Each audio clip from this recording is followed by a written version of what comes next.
This is how I make Halloween candle holders. First, I'm going to cut the wood.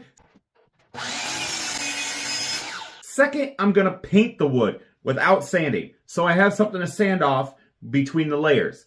Then I'm going to do a second coat of paint, so I have something to sand off.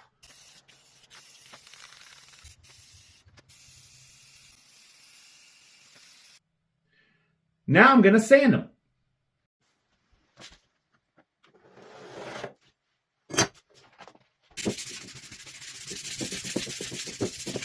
And now I'm going to drill the hole the size of the candle that I'm going to be using.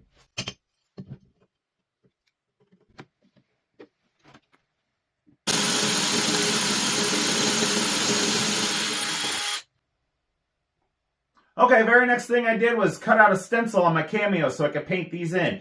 And this